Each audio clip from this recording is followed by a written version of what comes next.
climb out over the building. And keep in mind, as I climb this ladder, the slab is here. We're going out over the slab, right? Over nothing. Oh. Oh, man. So, number one, that. Yeah. And number two, this. In this episode of How China Works, I'm bringing cameras and questions to places outsiders are rarely permitted to investigate how China is urbanizing. We're talking hundreds of years ago, all of Beijing were covered with these very hutong. How you doing? Hello. Hi, how are you? Good. At a scale and pace that are almost beyond comprehension. China's building the world's tallest buildings, longest bridges, deepest tunnels, fastest rail trains, huge harbors, over 100 airports. In 1980, less than 20% of China was urban. By 2030, 70% of the entire population, 1 billion people, will live in cities. Old cities are building up. Whew. Yours pop, huh? While hundreds of new ones are being built. But this tremendous change that has transformed the country has come at a price. I'm Danny Forster. That sums it up. I've spent years investigating cultures and countries around the globe. Doing it. And that's a cow in a merry-go-round, yes. And I'm here to find out how China works.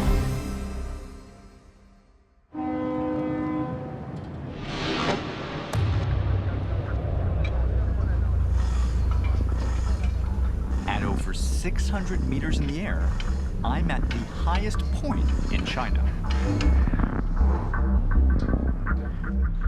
Ooh. Oh. Oh. You know what just happened? Oh, I gotta look at it again. Oh no! I just looked down at the top of the Jinmao Tower, and as I looked at it, my whole body went like I'm in just a block of ice and sadness. In the late 1970s, China shifted course dramatically. At the time, it was a developing nation. But Chinese leaders resolved to become a global economic force. They put their resources into urbanization, building and expanding cities faster than any country in history. Since 1978, over 500 new cities have been built. And older cities have grown at a shocking rate. Shanghai had a population of less than 12 million in 1978. Today, it's home to more than 23 million people. That's the population of metropolitan London, Madrid, and Singapore combined. In Shanghai's downtown, you can see both China's dramatic growth and its success in joining the modern financial era. What was once a small fishing village has become a thriving metropolis. Shanghai's emerging skyline is emblematic of that incredible change, and it's still growing. Today, they're constructing what will be one of the tallest, most sophisticated buildings on Earth, the Shanghai Tower. Tell me how the inspiration of Shanghai impacted the design of the building. Yeah, the way Shanghai was built is because of the commerce by waterway 100 years ago. So I think the idea to make this tower, it's very dynamic, asymmetric, and somehow represent the nature of waterways. It's this idea that if you live in a city that's got streets that are gridded like rectangles, like in New York, the Empire State Building is always the Empire State Building from no matter where you are. Exactly. But as I move around this tower, as I move around Shanghai, the building will always have a different silhouette, a different look to it. But also, this thing helps a very functional way. When we design a building, we know the asymmetrical shape will help to reduce the wind load. The one thing that makes this building absolutely unprecedented is the fact that you have not one, but you have two facades on your building. The Shanghai Tower's unique double skin creates occupiable public space. We think with double skin, the concept from architecturally is really think it's a vertical city concept. Yeah. So we said that the outer layer of skin is really a boundary of a city district. And the inner layer skin contains each of them 10 to 15 floors. It's about community. You're actually trying to create a community, a Chinese community within the tower, stacked up on top of one another. Now, June, we're sitting here talking about this amazing design. I'm looking at this crazy tall model. But the reality is, you built this thing. That's right. Can we go inside that space? Let's go, let's go. I mean, it's a nice model, don't get me wrong, but I mean, you did build a larger version outside. Wow. It is enormous. I'm now looking at one of the tallest buildings ever built in the world. So what do you think? I think it's stunning. I mean, I really haven't ever seen a building that does what this building does. Shared public space is actually a traditional feature of Chinese cities, just not in skyscraper form. The network of alleyways that wove through much of old Beijing, known as hutong, were a gathering place for residents living in nearby courtyard dwellings. Hutong still exists today, and innovation is helping them keep up with modernization. We're talking hundreds of years ago, all of Beijing were covered with these very hutongs. Everyone lived in hutong housing. Yeah, everyone lived in these alleyways, and their houses were courtyard houses. Hello, how you doing? Hello. Hi, how are you? Show me the way in which you think we can actually hang on to this heritage, but still live in a modern city. Well, if we come right around the corner, I can show you. Come on in.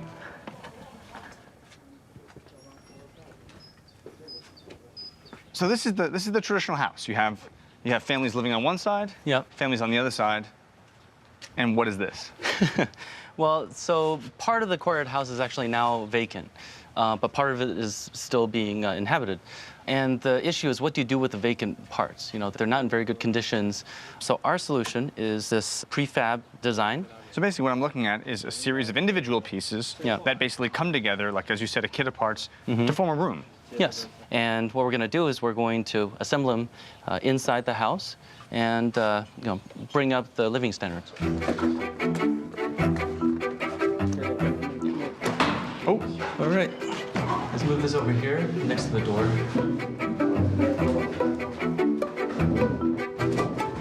Just slide that in.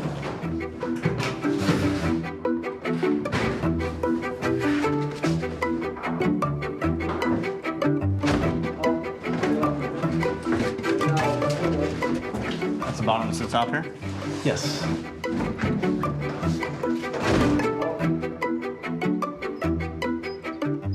And so inside of that, just to be clear, you have all your electricity, you have the lighting already turned on, plumbing is plugged right in. That thing is literally a six-sided object assembled inside the hutong, ready to be lived in. Yeah, when you connect the panels, you're also connecting all the utilities. This urban regeneration project brings modern living standards and energy efficiency to existing structures that are centuries old. So if this idea of this pilot works here in this one example, the possibility is it could work all over. Yeah. If it works here, it'll work everywhere. While some are trying to preserve China's cultural heritage, the Shanghai Tower is reimagining that heritage, weaving this community fabric into the facade of a high-tech super tower. Typically, all you need to do is have enough space for numbers with 2 digits. Yeah. In your building, you need space for 3 digits. Yeah. It's not a very common problem for architecture. Yeah. So, June, this is the Sky Garden. This is this inside, outside, elevated public space that exists only in the Shanghai Tower. That's right. And tell me how the inspiration for this space is inextricably Chinese. In Shanghai, we have a small courtyard. Yeah. Even in Beijing, you have gardens, But it's really about a garden space. It's really about in-between space is kind of a blurred boundary between outside and inside, so people create a sense of energy and a sense of harmonize with nature, These sky gardens are an example of how the tower is creating milestones for China's construction industry. And today, a major event is about to take place.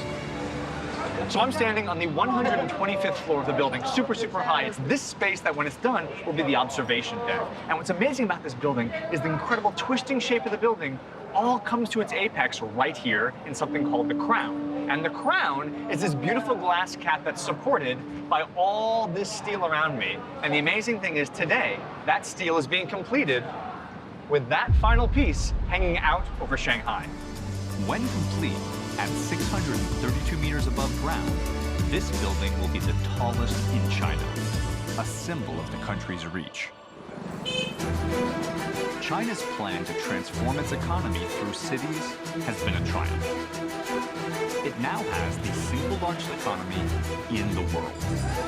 But such rapid and total urbanization could not have happened by fiat alone. A massive construction workforce had been mobilized to make China's urban dream a reality. 向右蹲，向左蹲，向后蹲。早操现在开始。加油 ，Hello， 走！1、2、3、4、5、6、7、8、9、10。 So it might look like I just joined the Chinese military, but actually, I'm at Thayi Engineering Construction College. This is college. This is a university. China's national push to urbanize created a demand for skilled construction workers far beyond supply. So industry leaders founded a university to train the workforce China needed. These young men are acquiring the physical and mental skills they'll need to build the cities of tomorrow. Okay, who's number one? I want to see who's the best. Is it you? Who? You? Are you the best? What's your name? My name is Frank. Frank? Come over here. Bring it up, Frank. Round of applause for Frank. Round of applause for Frank. Come here. Come here. Frank. Yeah. You claim to be the best excavator operator in the whole class. Maybe I'm best. Maybe he's the best. Or maybe he's not. We're gonna find out in a one-on-one, head-to-head, no-holds-barred challenge, sudden death, no overtime. Let's do this. Thank you. Come on. All right. Okay. I'm taking you down, Frank. I'm taking you down. You're gonna win? Yes. Let's find out. So we got 2 minutes on the clock. Hey, Frank, look over there. Frank, your mom's coming. Ready, go. I'm coming at you, Frank. Go big or go home, buddy. 3, 2. All right, so what's the score? So in terms of the amount of dirt that each of us hauled, I hauled a whopping 2,000 kilograms. Round of applause for me. Frank, 9,300 kilograms. The winner! Champion! When students graduate from this university, they'll join a construction workforce of about 37 million people, ready to operate, repair, and even build the construction equipment that is transforming the country tunnel to tower. I'm here at Thayi. Located in Changsha in the Hunan province, these are the guys that build the machines that pump the concrete, dig the foundations, and lift the steel that has powered the single largest construction boom in the world. Now, to put this in perspective, in just 25 years of doing business, Thayi has become the largest construction equipment manufacturer in all of China. They build the tallest skyscrapers like the Shanghai Tower, setting a new world record for pumping concrete 620 meters high, along with airports, harbors, roads, and rail, with state-of-the-art machines made in China. As we drive here for the next 10 minutes, that guy's gonna come out. Yes. Then 10 minutes later, that guy's gonna come out. If it's a busy season, yeah. All day, every day. Yes. I can see like maybe 15, 20 people. Yeah. The total here is about 65 people. There are more than 140 robots in this workshop. You actually have more robots than humans. Oh, yeah. And so as I look around this factory, this thing didn't even exist in 2011. That's right. Beginning of the 2011, there was a I think it's a farmer line over here. The transition from rural landscape to industrial hub happened surprisingly fast. After 2008, from 2009 to 2011 was the best time in Sany history. Which is wild, because if you imagine 2009, it was probably the worst economic year for almost any company, for almost every country. Yeah. And yet 2009 was Sany's best year because China was literally building cities at a rate that no one has ever built before. Yeah. Okay, let's back up. In 2008, the global recession hit. Many countries tried to stimulate their stalled economies with tax cuts and spending, but none of them did what China did. They committed a $586 billion fiscal stimulus package, with massive spending on construction, the most ever in Chinese history. We're talking about 40,000 kilometers of railways, 6 million affordable apartments, nearly 100 new airports, and tens of thousands of kilometers of highway. A high-stakes investment that paid off for the country as well as for the construction industry. The way in which things have changed in China and grown so quickly seems to be something that could have only happened in China. What are your thoughts on that? So we work very, very hard.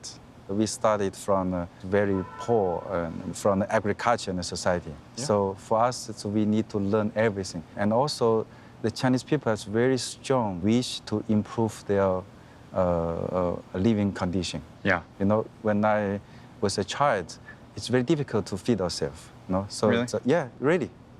But now I'm one of the executives in one of the biggest company. So it's a big change, very big change. So if billion people working so hard and learn so hard, I think so we can make something happen.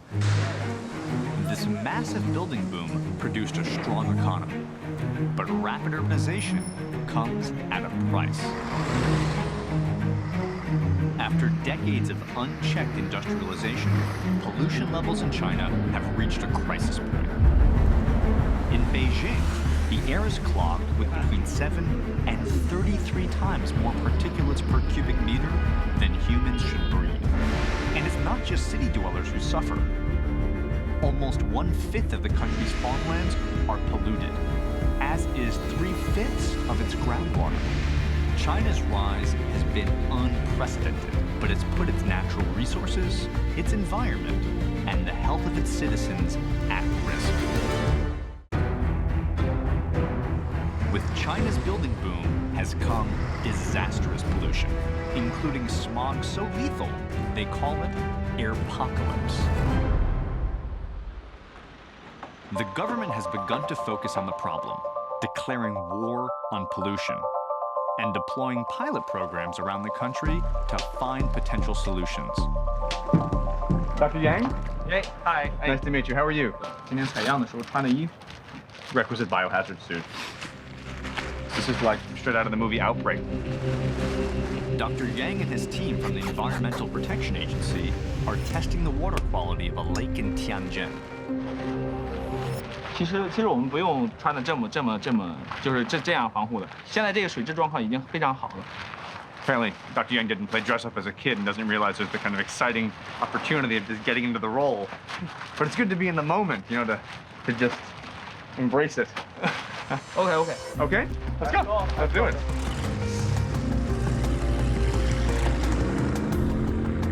5年前有这一片呢，就是说包括这个岛这儿，还有这后面这一片，整个这一片区域呢，都是一个污水库，用来存放这个化工废水的。当时呢，就是味道呢非常的大，就是离这儿很远的时候呢，就能闻到那种刺鼻的味道。Smell it? 颜色呢是那种黑的，深黑色的那种。 So in 5 years' time, you've gone from literally a black lagoon into something that may not be drinkable, but it's certainly a heck of a lot better. Cleaning up dirty water helps. All right, Dr. Yang, bring it home. But as China's cities continue to grow, remediation will simply not be enough. The more energy city dwellers use, the more cars they drive, the more pollution they create. Environmentalist Peggy Liu explains the mindset behind China's recent building boom. You know, mainland Chinese culture right now is such that they are in experimentation mode, which means, you know, raise it, build it. It's part of this experimentation, this pilot at city scale model. So this kind of iterative model where you're not afraid to just try.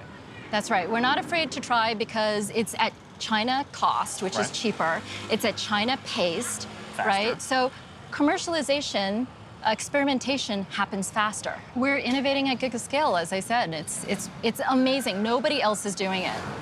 But urban experiments of that size have global implications.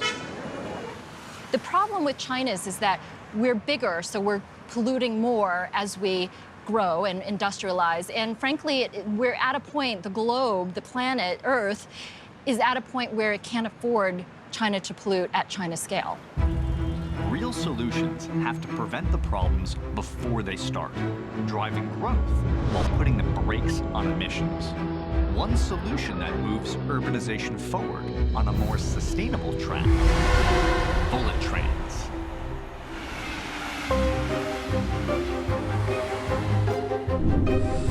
Since 2008, when China decided to bet on high-speed rail, it went all in. So far, they've built 10,000 kilometers of track. Now compare that to the second biggest network in the world, Spain's, which has less than 4,000 kilometers. Connecting over 100 cities, China's high-speed rail network is the largest, fastest, and most complex on Earth. And it's still growing. By next year, it'll cover over 45,000 kilometers. Gerald Olivier is a transportation specialist who's playing a critical role in the development of China's bullet train system. This is the infancy days of China high-speed rail.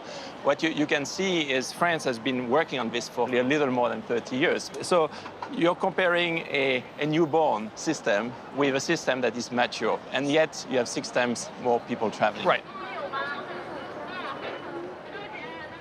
So to accomplish this much, at this scale, this quickly, what kind of investment is China making on an annual basis to build this system?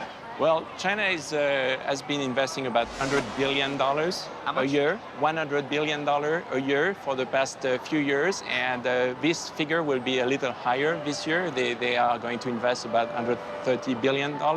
So just so I understand how critical this pivotal moment is, right now, they're at 50% urbanization, so about 700 million people live in cities. As they move towards 2030, that number is going to jump to 1 billion. Correct, yes. 1 billion Chinese living in major cities that need to be connected. Correct, yes. And this is the rail system that's going to support the development, not just the country, but of the economy of the future here. Absolutely. Not only is high-speed rail impacting the economy, a ripple effect is being felt by families across the country. As a result of urbanization, people are leaving their villages and moving to cities for work. But that core sense of family connection is still fundamental in Chinese culture. So to get people back home, China built bullet trains, and they built them fast, servicing a whopping 2 million passengers a day. But if you can believe it, it's still not enough, especially on national holidays. If high-speed rail is going to help solve the problems caused by urbanization, both environmental and cultural, then people have to be able to rely on it, even during the country's most intensely traveled period. If it can handle that, it could potentially carry the burden of the urban billion coming by 2030. From grassroots ideas to government initiatives, China is experimenting, looking for new ways to fix the problems created by decades of record-shattering growth. For the sake of the world, no less than for its own citizens, China is going to have to change its ways. It won't stop building, so it's going to have to start building differently. So I'm about 150 kilometers east of Beijing, heading to a town called Tianjin, which is claiming to be China's first ever eco-town. In Tianjin, sustainability is the principle that guides the development of the master plan, beginning at the very foundation of the city. So it's not just that you built a sustainable city, you built it on top of what was formerly a polluted brownfield site. Yes, this is not one of those eco projects that is developed by tearing down a large natural environment or destroying farmland, because that is not what we consider a sustainable option. There are different aspects that we are trying to monitor. This includes green transportation, utilization of renewable energy, 100% green buildings, which we are able to do because this is a greenfield development from what used to be a barren site.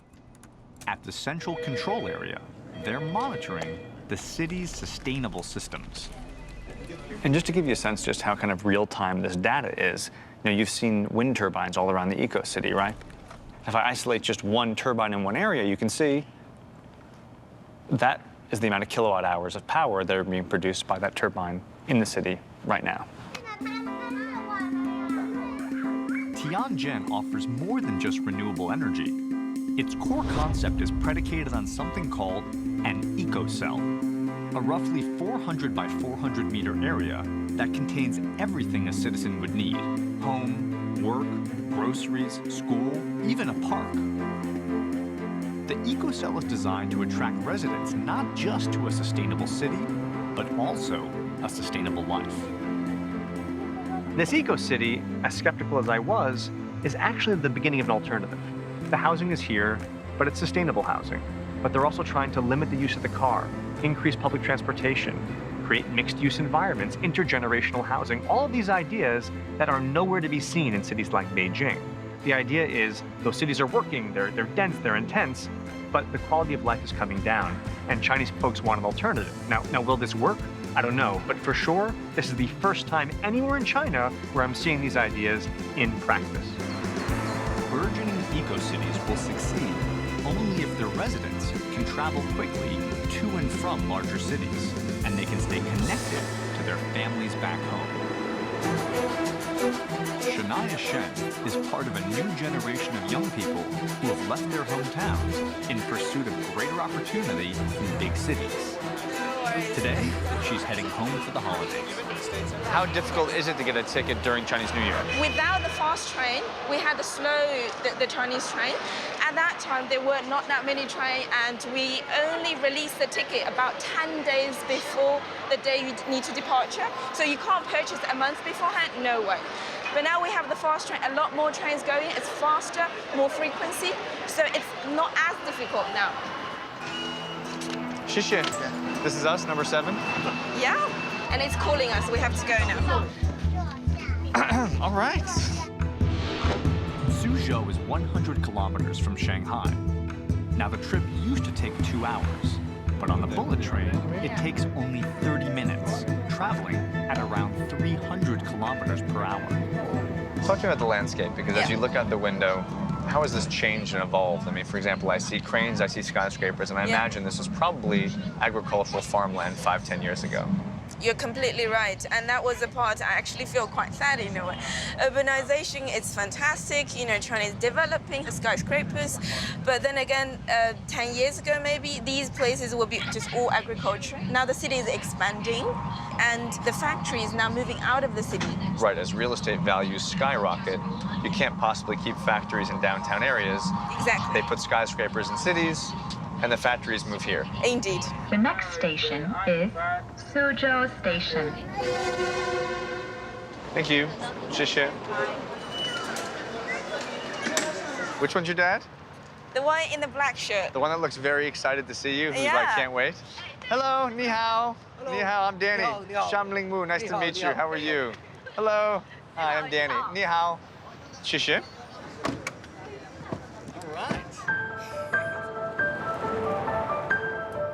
The village is actually not that far from Shanghai, but Shania is welcomed as though she's traveled an incredible distance. Hi, ni hao.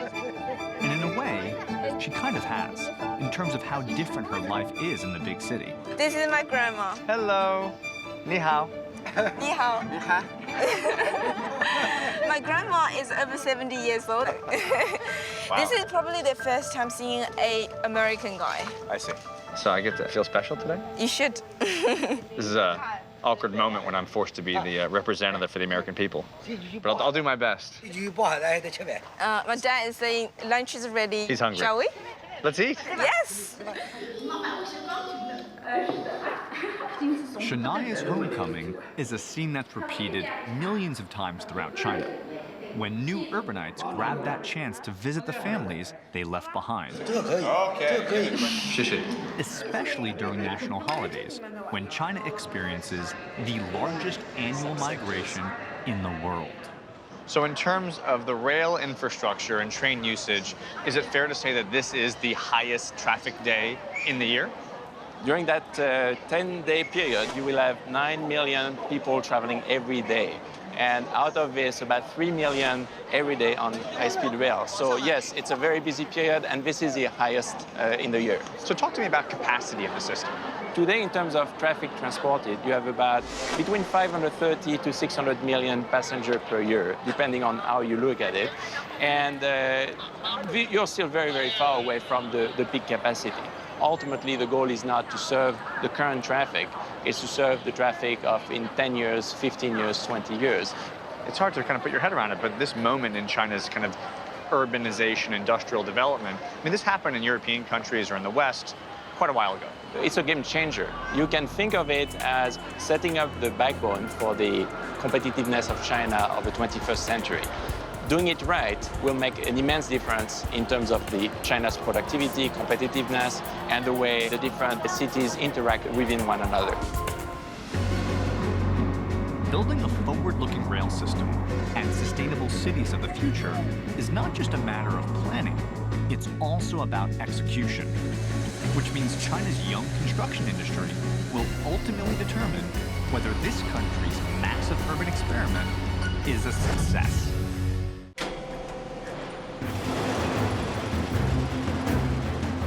China urbanized in a fraction of the time it took the West.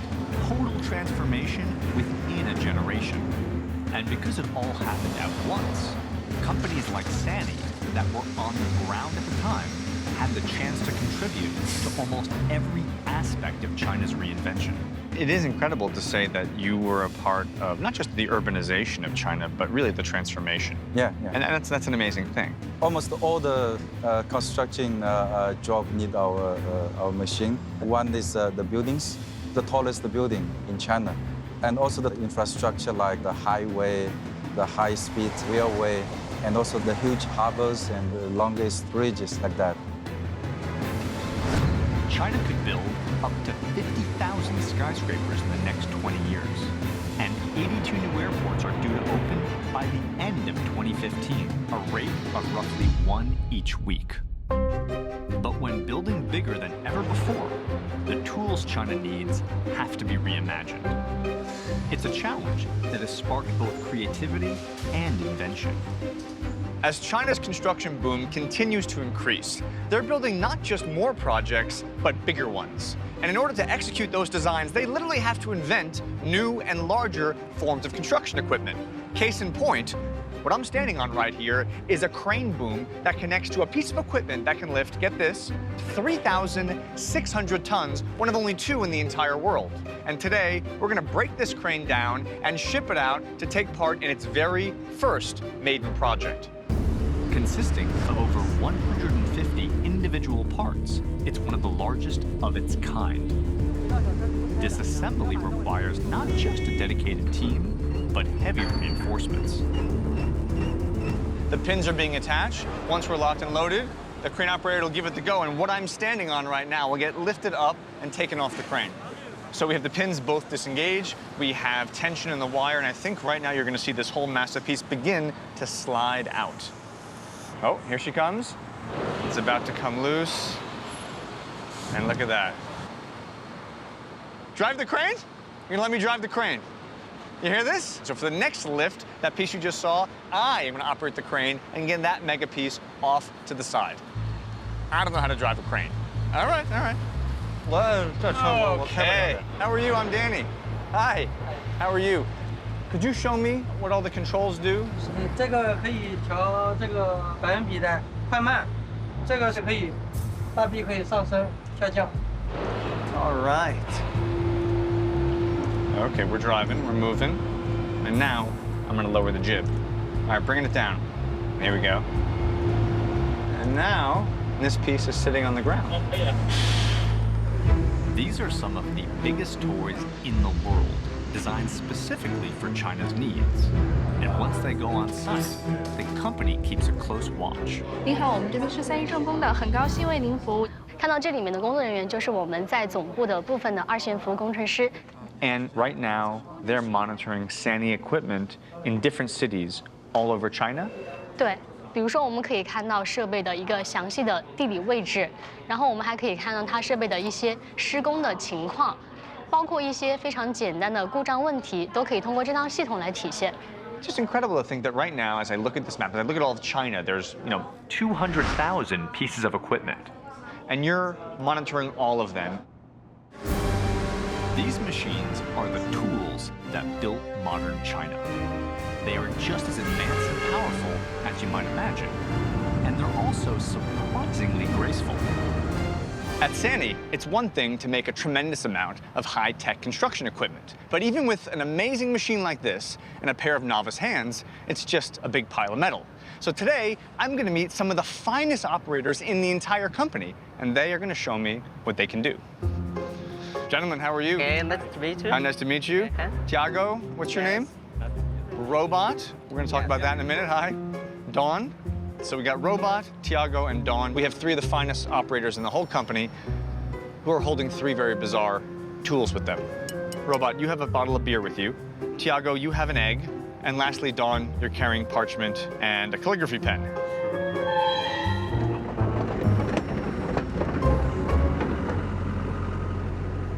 Really good crane operators tend to talk about the bucket or the jib as an extension of their arm, but this is really going to put that to the test when he's literally going to try and write not just cursive, but beautiful calligraphic kanji letters. Take it away, my friend. Look at that. He's dabbing the edge of the pen to get any residual ink off it. You gotta check out his focus. I mean, look at this guy's face. He's like totally locked in, super calm. Keeping in mind, these are devices that are typically used to move dirt and boulders and rocks, and now he's managing a calligraphy pen.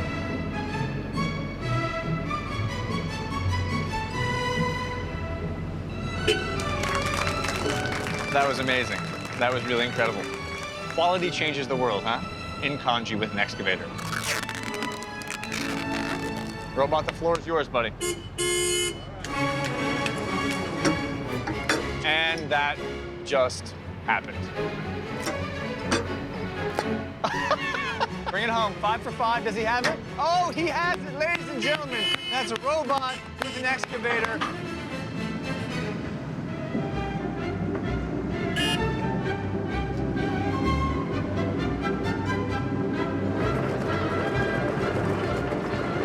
That's craziness.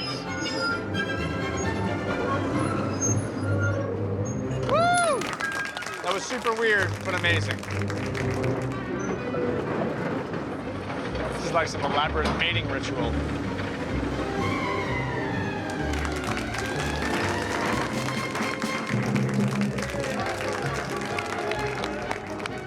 Well, there you have it, the big finale. We've moved spoons, we've opened beer bottles, we've made calligraphy. I mean, when you think about what these guys build, construction equipment, heavy steel machines to lift things and dig things and create things, what you don't think about is this, the kind of intense, eloquent, articulated precision that we got to see here today. And I can tell you, I've been to a lot of construction sites. I've never seen anything like that before. While this all might seem kind of silly, the focus and precision required to pull off a performance like that is exactly what's needed at a big, complex construction project, like the Shanghai Tower. If China's incredible growth and economic success need an illustration, look to its skyline.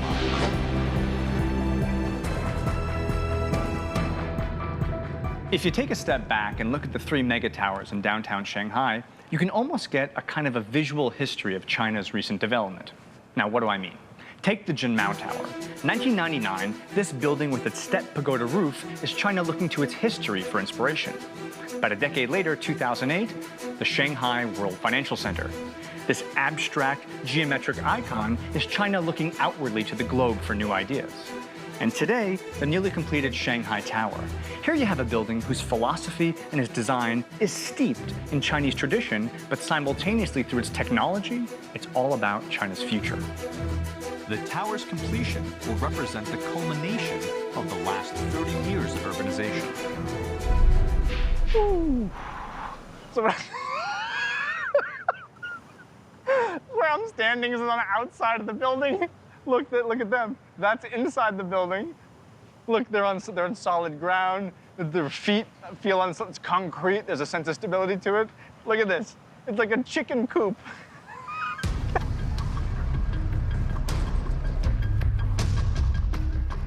I mean, if ever a picture explains everything I'm trying to describe, it's that. That piece of steel hanging right there is hanging above the Shanghai World Financial Center.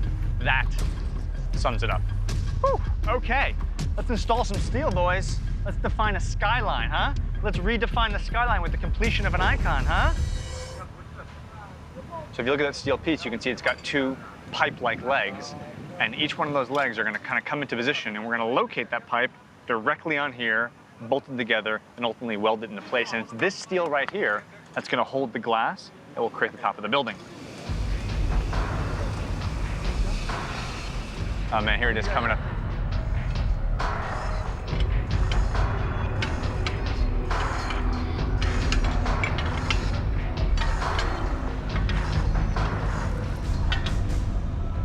I mean, that's just hands down one of the craziest things you'll ever see on a construction site. Once the piece is locked in its final position, then that brave soul has to climb the ladder and physically detach the piece from the crane. But what that means is this piece of steel is in its final position.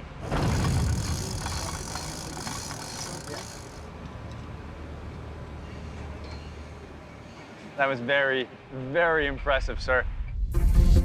Shanghai Tower is a gorgeous symbol of China's progress, but it's not an empty symbol. Created with the most sophisticated digital technology in the world, it incorporates cutting-edge sustainable systems and pioneers the vertical urban courtyard in every way, architecturally, environmentally, culturally. And it doesn't just symbolize progress, it redefines it. You know, I have to say, I've been given an amazing opportunity. For the last 3 months, I've got to travel all over China and get a really unique perspective on this country and the culture. I've got to be in a classroom meeting the kids who will be building the Chinese cities of the future. I've got to travel at Formula One speeds in their new high-speed rail network. And I got to climb over 2,000 feet in the air and get an incredible view of the Shanghai skyline. Oh, my whole body went. And one thing is clear, urbanization, right? It's happening, and it's impacting really every layer of Chinese society. At the macro scale, think about cities. They're building more and denser cities than anywhere else in the world. There's a construction manufacturing company creating a new excavator every 10 minutes. And in terms of high-speed rail, they have laid more track here in the last 6 years than any other Western country in the last 50. We know urbanization creates wealth, but it also creates problems. And as fast as China is building their cities, they're also working to stop some of these problems. Think about the Tianjin Eco-City, a master plan designed to roll back carbon emissions. There's a grassroots effort to preserve the hutong and hang on to that original texture that made Beijing what it was. And there are skyscrapers with green, sustainable spaces located literally thousands of feet in the air. But for me, the question is this. China is working to raise their standard of living, but in doing so, can they preserve their quality of life?